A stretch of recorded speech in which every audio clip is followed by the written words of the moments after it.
So hi guys, আমি ঐন্দ্রিলা। আজকে এসেছি আবার একটা নতুন ভিডিও নিয়ে। আজকের ভিডিওর টপিক হচ্ছে ট্যানিং। কারণ রোদে তো আমরা সবাই থাকি, আর আমি তো অনেকক্ষণ রোদে থাকি। রোদে থেকে থেকে আমার মুখের থেকে বেশি আমার পায়ের জেব্রা ক্রসিং হয়ে গেছে। তাই আজকে আমরা ট্রাই করব কিছু ডিআইওয়াই রেমিডিস, যেটা অনেকে ট্রাই করেছে, অনেকে নাকি রেজাল্ট পেয়েছে। তো চলো তাহলে আমিও ট্রাই করি আর দেখি আমার পায়ের এই জেব্রা ক্রসিংকে আমি ঠিক বানাতে পারি কিনা। তো চলো। তো আগে তোমরা দেখে নাও আমার পায়ের জেব্রা ক্রসিংটা কিভাবে হয়েছে, তাহলেই তো তোমরা বুঝতে পারবে যে কিছু চেঞ্জ হলো কি হলো না। তো এই জুতোটাই আমি সব সময় পরি, আর এই যে এইটা হচ্ছে আমার পায়ের অবস্থা। আমি জুতোটা পরে দেখালাম কারণ তাহলে তোমরা বুঝতে পারবে জুতোটা যেই জায়গাগুলো কভার করে, এইটা এইটা এই জায়গাগুলো ফসার, এর মাঝে এই জায়গাটা, আর পায়ের এই পাশ একেবারেই তাহলে চলো এবার প্যাকটা বানিয়ে নিই। ভিডিওতে দেখিয়েছিল লাগবে চালের আটা, মানে চালের গুঁড়ো, হলুদ আর একটু টক দই। তো আমি সব কিছু নিয়ে মিক্স করে তারপর তোমাদের দেখাচ্ছি। নিলাম একটু হলুদ, তার সঙ্গে নিলাম সেই পরিমাণ একটু চালের গুঁড়ো, আর এবার টক দই। এটাকে এখন মিক্স করার চেষ্টা চলছে। দইটা আরও একটু লাগবে।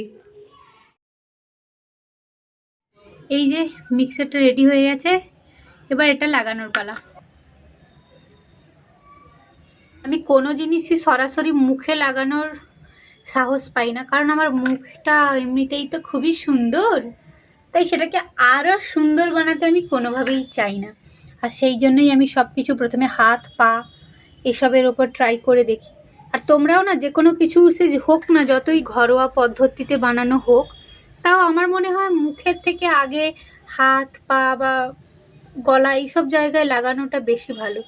কারণ মুখে যদি একবার জিনিসটা শ্যুট না হয়, সবার স্কিন তো সমান নয়। যেমন অনেকেরই আছে অ্যালোভেরা সহ্য হয় না, তো কিন্তু অ্যালোভেরাটাও যেটা গাছ থেকে তোলা, ওটাও তো বাড়ির, ওতেও তো কোনো ভেজাল নেই, সেটাও অনেকের সহ্য হয় না। তাই আমার মনে হয় সবার প্রথমে হাত পায়ে ইউজ করাটাই বেটার।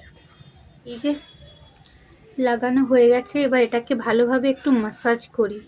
5 মিনিট হয়ে গেছে, ভিডিওতে দেখিয়েছিল এটা রাখতে হবে 5 থেকে 10 মিনিট, যতক্ষণ এটা শুকিয়ে যাচ্ছে।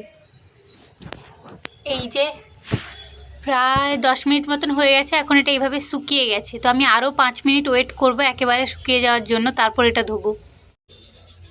এই যে প্রায় 15 মিনিট হয়ে গেছে, এটা এখন একেবারে শুকিয়ে গেছে। এবার এটা ধুয়ে করে দেখি এটা ট্যান আমার তুললো নাকি যে এরকম কি সেরকমই আছে। তো পা ধোয়ার পরে এই যে পায়ের এখন অবস্থা, আমার মনে হয় ট্যান রিমুভ হয়নি বা হয়েছে, আমি না ঠিক বুঝতে পারছি না। কারণ হলুদের যে একটা ইয়েলো কালারের স্টেন থেকে গেছে না স্কিনের ওপর, আমার মনে হয় এটার জন্য পাটাকে একটু ব্রাইট লাগে, তো তাই হয়তো সবাই ভাবে যে প্যাকটা কাজ করেছে।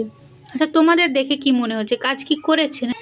আমি পাটা সাবান দিয়ে ধোয়ার পর এরম দেখতে লাগছে এখন। কিন্তু সত্যি ট্যানটা রিমুভ হয়েছে কিনা আমি তো বুঝতে পারছি না, তোমাদেরকে যেটা বললাম। কিন্তু যেটা আমার মনে হচ্ছে, স্কিনটা এত সফট লাগছে, মনে হয় দই ছিল এই জন্যে হয়তো এত স্কিনটা সফট লাগছে পাটা মোছার পরেও। এটা একটা খুব ভালো এই প্যাকটার। কিন্তু বাকি ট্যান রিমুভালের ব্যাপারে না আমি নিজেই শিওর নই।